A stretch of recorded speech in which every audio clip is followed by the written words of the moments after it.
आप देख रहे हैं कंट्री रिएक्शन यूट्यूब चैनल और आपका बहुत बहुत स्वागत है इस डिबेट में। दोस्तों, आज हम डिस्कस करने जा रहे हैं हल्द्वानी मैटर को, जो एक बहुत बड़ा कॉन्फ्लिक्ट वहां पे हो रहा है, हुआ है। 3 दिन पहले शुरू हुआ था और दो समुदाय, दो कम्युनिटी के बीच में, हिंदू और मुस्लिम के बीच में। और वो जो विवाद खड़ा हुआ है एक मदरसे को लेकर, जो मदरसा काफी सालों पहले एक इनलीगल लैंड पे बनाया गया था और सरकार ने और कोर्ट ने नोटिस भेजा कि मदरसे जो मदरसा बनाया गया है उसे वहां से हटा दिया जाए या खाली कर दिया जाए। लेकिन दूसरा समुदाय जो कानून को मानने को राजी नहीं, तो उन्होंने रिटायरेट किया हमारी फोर्सेस पे, लाइक द पुलिस और सिविलियंस पे भी। तो वहां पे बहुत सारी कैजुअलिटी भी हुई है और बहुत सारे लोग मरे भी हैं और काफी खून खराबा भी हुआ है। तो इसी मुद्दे को लेकर आज यहाँ पे डिबेट हो रही है और हमसे जुड़ रहे हैं मिस्टर संतोष सिंह, और वो एक राजनीति और देश की अंदरूनी गतिविधियों में काफी अच्छा तकड़ा नॉलेज रखते हैं। तो आज हमने उनको बुलाया है, वो हमारे मेहमान हैं और हमें समझाएंगे और हमें बताएंगे इस मुद्दे के बारे में और क्या इसमें है और क्यों ये विवाद है। तो संतोष जी, आपका बहुत बहुत स्वागत हमारे कंट्री रिएक्शन चैनल में। और सर, आप समझाइए इस मुद्दे के बारे में, कुछ डिस्कस कीजिए। ये मुद्दा इतना मतलब विवादित क्यों हो गया और क्यों इतनी कैजुअलिटीज हुई। एक ऐसा राज्य, उत्तराखंड भारत का पहला राज्य है जहां आज तक एक गुब्बारा तक ना फटा, मैं ये कहूंगा एक मक्खी तक नहीं मारी गई। एक ऐसे राज्य में अचानक सा ये इतना बड़ा विवाद होना, एक हिंदू मुस्लिम का दंगा, और सुनने में आ रहा है कि 100 से ज्यादा लोग मर भी चुके हैं। तो ये पहले कभी हुआ नहीं और उत्तराखंड के लोग खुद परेशान इस बात को सोच कर हैं, क्योंकि उनकी नजरों में, उनकी लाइफ में या पास्ट में कभी उनकी हिस्ट्री में ये सब रहा नहीं। तो सर, इसके बारे में एक्सप्लेन कीजिए। नमस्कार कुलवीर जी, बहुत बहुत शुक्रिया मुझे बुलाने के लिए। उत्तराखंड हल्द्वानी के भयानक इंसान सब देख रहे हैं, हम भी देख रहे हैं बहुत दिनों से। मस्जिद के खिलाफ जो नगर निगम ने जो कार्यक्रम चलाया है, पुलिस वालों के ऊपर पथराव किए गए हैं, ये सब हम देख रहे हैं। फिर भी आप सबको पता कि 2 महीने पहले ही नोटिस भेज दिया गया था। ये सालों से चल रहा है वैसे कार्यक्रम, तो ये 2 महीने पहले ही कोर्ट ने अपना लास्ट नोटिस जारी किया था कि आप इस लैंड को खाली कर दीजिए, लीगल प्लेस पे बना हुआ है। फिर भी किसी इस पर कोई रिस्पॉन्स नहीं किया गया, कुछ भी नहीं किया गया। और बाद में जब भेजी गई, वहां पे जेसीबी भेजी गई, तो उन पे पथराव किया गया, मारपीटाई की गई। और ये बिल्कुल देख सकते हैं, जैसे ही पुलिस वहां पहुंची, लोग पहले से तैयार बैठे थे कि जैसे ही पुलिस आएगी हम वैसे मारपीटाई शुरू कर देंगे। ये मतलब मुसलमानों वो बन गया है कि जहां भी आप हर जगह की न्यूज उठा के देख लीजिए, सालों की न्यूज उठा के देख लीजिए, जब भी ऐसा हुआ है पता नहीं भीड़ कहाँ से आ जाती है और एकदम सोची समझी तारीफ होती है। ये नहीं कि कोई अचानक से हुआ है, लोग पहले से बैठे हुए हैं कि जैसे लोग आएंगे हम वैसे पथराव शुरू कर देंगे, हम बस होने नहीं देंगे। उनको पता है ये इलीगल जगह पे। और ऐसा नहीं कि ये लोग बेवकूफ है या समझदार नहीं है, ये सब समझदार है। जी ये जी। चाहते हैं कि गलत है। अच्छा, ये मानना ही नहीं चाहते गलत है। तो मैं इसमें एक लाइन बीच में ऐड करना चाहूंगा, आपको डिस्टर्ब किया। इसमें मेन बात यह है कि हाल ही में कुछ दिन पहले उत्तराखंड की गवर्नमेंट ने यूसीसी कानून को लागू किया है उत्तराखंड के अंदर। तो यूसीसी का कानून जब से वहां पे लागू हुआ, उसकी फाइल एक आगे बढ़ाया गया, अब उसको मंजूरी मिलनी, फाइनल मंजूरी मिलनी बाकी है।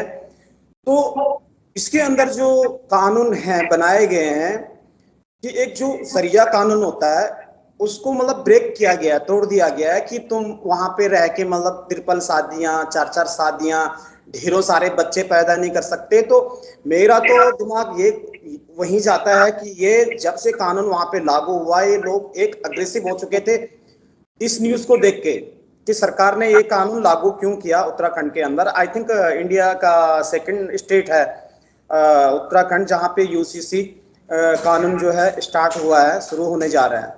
तो इससे भी वो काफी नाराज थे और कहीं ना कहीं मुझे ये लगता है कि एक सुनियोजित प्लान था ये, कि इनको एक बहाना चाहिए था कि हम कहां से इस वक्त अपने दिल की भड़ास निकालें, अटैक करें। तो फाइनली उनको उसमें मिला। बात में कहना चाहूंगा, ये राम मंदिर की वजह से इनका जो चल रहा है ना मामला। जी जी। हाँ, एकदम सही पकड़े आप, एकदम एकदम सही राह पे जा रहे हैं। तो राम मंदिर के मामले में कुछ नहीं कर पाए। तो सालों से जब कांग्रेस थी तो कांग्रेस ने तो पूरा सपोर्ट दे, जब बीजेपी आई तो राम मंदिर खड़ा हो गया। ऐसा नहीं कि मैं किसी एक अकेले बीजेपी या कांग्रेस सपोर्ट कर रहा है, नहीं है। मैं बस, क्योंकि मंदिर किसी के लिए, मंदिर इंसान के लिए बना है, ह्यूमंस के लिए बना है, हिंदू के लिए बना है, सनातनी के लिए बना है।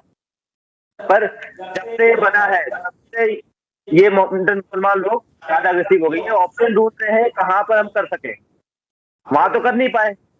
अब ऐसी जगह जो शांति, उत्तराखंड इस देश का सबसे शांतिप्रिय जगह है, उस जगह पे जहाँ तो हरदम और ये दंगे करवाने की कोशिश कर रहे हैं, और ये सोच रहे हैं कि जहाँ हम राम मंदिर नहीं करवा पाए तो हम यहाँ करवाएंगे जो करवाना है।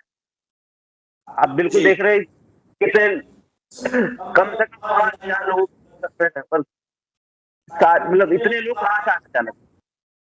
देखो ये इसमें तो एक प्लान तो ये भी है कि उत्तराखंड में आज से 10 या 15 साल पहले जो ये मुस्लिम समुदाय के लोग इतने थे ही नहीं, क्योंकि मैं खुद एक उत्तराखंड का रहने वाला हूँ, उत्तराखंड का नागरिक हूँ, और मुझे उत्तराखंड के जितने भी जिले हैं, और जब से इसकी राज्य में स्थापना हुई है उत्तर प्रदेश से हटके, और उससे पहले से मैं जानता हूँ उत्तराखंड के बारे में अच्छी तरह से, कि वहाँ पे काफी डेमोग्राफी चेंज हो चुकी है।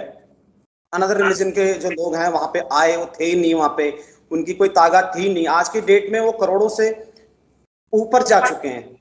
तो आई डोंट नो कि ये कहाँ से आए, क्या आए। ले बात वो नहीं हो, वहाँ करोड़ों लोग होंगे, पर पॉइंट ये देखो ना कि 5,000 लोग सेम टाइम पे वहां कर क्या रहे थे, मस्जिद में नमाज पढ़ने तो आए नहीं होंगे। तो हाँ, तो इसी पे मैं आ रहा था, इसी मुद्दे पे मैं आ रहा था कि जो मैं कह रहा हूँ ना कि जो यूसीसी कानून सबसे पहले, वो उससे पहले राम मंदिर, ठीक है, उससे फिर ज्ञान वापी मस्जिद का भी उत्तर प्रदेश में योगी जी के मतलब उसमें शासन काल में चल रहा है सारा, कि जितने भी मंदिर डिमोलिश किए गए थे उनके नीचे क्या क्या है, वो सारी वहां पे मतलब सर्वे चल रही है। वो साइंटिस्ट देख रहे हैं कि नीचे शिवलिंग मिल रहा है, कहीं त्रिशूल मिल रहा है, कहीं कुछ मिल रहा है। तो ये लोग भड़के हुए हैं। तो जो हल्द्वानी का जो मुद्दा था, वो एक मतलब एक प्लान था, उसका एक प्री प्लानिट था कि आप क्या कहते हैं, शुरुआत की एक जगह से शुरू करेंगे, फिर यहाँ का मुद्दा उठा के फिर दूसरे स्टेट में जाएंगे, फिर उससे तीसरे स्टेट में जाएंगे। तो यही यही यही तो यही सबसे बड़ी प्रॉब्लम है कि मतलब आने वाले दिनों में क्या ये सारे स्टेट में, सारे हिंदुस्तान में ऐसे ही चलता रहेगा?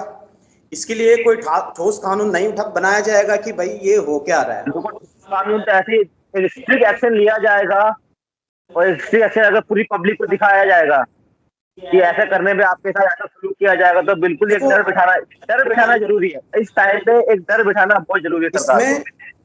बात यह है कि देखो, हम किसी रिलीजन से नफरत नहीं करते, हम किसी रिलीजन को गलत नहीं बोलते। हमने आज तक नहीं किया। देश, जितने भी रिलीजन यहाँ पे रह रहे हैं, ये सबका देश है। बट हमारा कहने का मतलब ये है कि भाई जब देश तुम्हारा है, सब कुछ तुम्हारा है, तुमको उस देश से प्यार क्यों नहीं है? मैं यही तो ये चीज समझते नहीं। आप देखो पाकिस्तान जाओ, इस देश का जो कानून है, जो कॉन्स्टिट्यूशन है, उसको फॉलो करने में और उसको रिस्पेक्ट करने में तुम्हें प्रॉब्लम क्या है? और फिर ये खून खराबा बीच में आ जाता है कि गोलियां चलाओ। वहां पे बहुत सारी गोलियां भी चली हैं, वहां पे चाकू चुरे भी चले हैं, पुलिस वालों पे अटैक किया गया है, कई पुलिस वाले खत्म भी हो गए, मर चुके हैं मतलब, और घायल भी हैं। और वहां पे मतलब जो व्यवस्था है वो गड़बड़ा रखी है। अब धीरे धीरे सुनने में आ रहा है कि कॉन्फ्लिक्ट तो अभी जारी है, वहां पे कर्फ्यू वगैरह लगा हुआ है, और आई थिंक कुछ कंप्लीट होने में या एक पटरी पे आने पे जो वहां का सिचुएशन है थोड़ा टाइम लगेगा आई थिंक।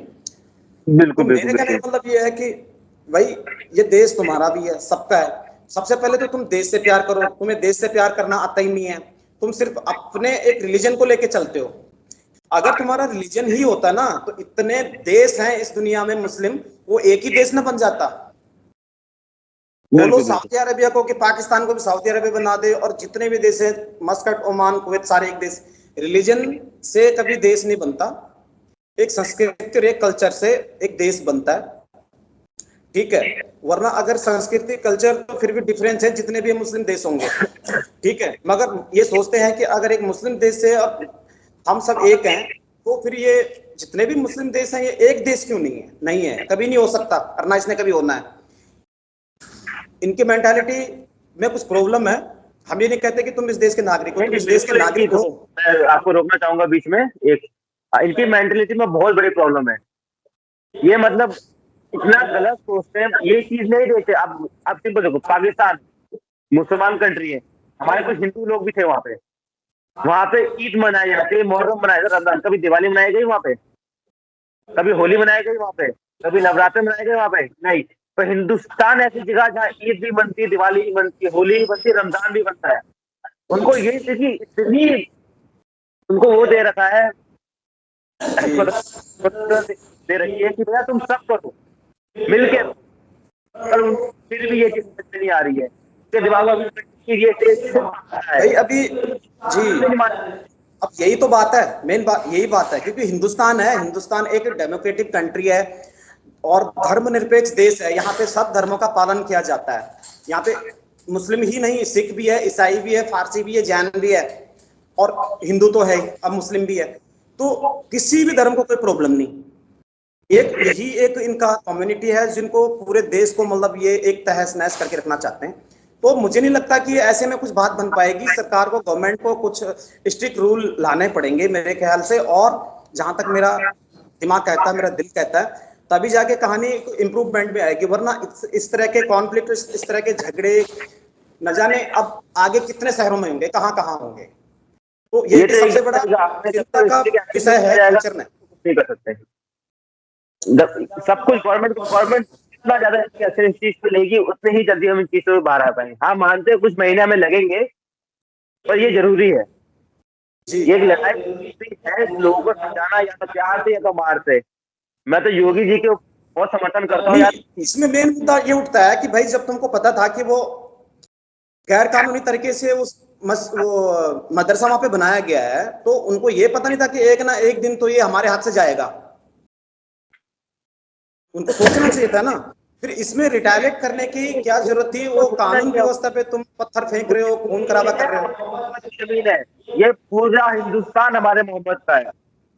इनका यही मेंटालिटी है कि हमने जहाँ रख दिया। आप देखते हो वहाँ चार पत्थर मार के बिछा के बैठ जाते हैं, यहाँ से हमारी। अरे कौन सी कब्र गाड़ी गई थी वहां पे? कौन से मोहम्मद को लिटाया गया था वहां? वो हर भगवान के आप कहीं बिठा लो, कहीं भी कर लो, कि आपको मस्जिद की क्या जरूरत है? अगर आपको हर जगह चार घेरे करना तो मस्जिद को छोड़ दो ना, हर जगह बना लो, जगह कोने मस्जिद घर के बाहर बना लो यार। और देखो ना, ओबीसी है और फिर भी ये चाहते हैं कि सारा मिल जाए। तो सर इसमें जो है बहुत सारी बातें हैं, बहुत सारी कॉन्फ्लिक्ट हैं। जो इनका जो एक एटीट्यूड है, जो इनका रवैया है, किस तरह से रहते हैं, बीच सड़क में नमाज पढ़ लेते हैं। एक उनका धार्मिक स्थल है, वहां पे नमाज पढ़नी चाहिए, ठीक है। तो ये सब मुद्दे कई सालों से चले आ रहे हैं। कहीं पे भी ये बैठ जाते हैं, कुछ भी है अपनी मनमानी धार्मिक दिखाते हैं, अपना को इतना धार्मिक दिखाते हैं कि देखो रेलवे स्टेशन में नमाज पढ़ रहे हैं, देखो रोड पे नमाज पढ़ रहे हैं। तो इतने ही धार्मिक तो तुम्हें मस्जिद की क्या जरूरत? जब तुम इतने ही धार्मिक, मैं किसी के खिलाफ, मैं किसी के धर्म के खिलाफ बात नहीं कर रहा, मैं तो बात कर रहा हूँ इंसान की। तो इंसान गलत कर रहा है। मैं ये नहीं कि उनका धर्म छोटा है बड़ा है, मैं धर्म को लेके हम कोई बात नहीं कर रहे, नहीं मानता। हम सभी धर्मों का रिस्पेक्ट कर रहे हैं, क्योंकि ये धर्मनिरपेक्ष देश है जी। वो बंदे की जो गलत संदेश लोगों तक पहुंचा रहा है जी, उसको हाँ, जो इनको रेडिकलाइज कर रहे हैं, इनके माइंड में कुछ अनाप शनाप वो जानता हूँ। मेरे यार से बैठते उठते मैं सबके साथ उठता बैठता हूँ, तो वो लोग ऐसे नहीं, उनसे अलग कुछ नहीं है। पानी के भी वैसे ही है के लोग हैं, तो ये चीज करवा रहे हैं जी जी। ये लोग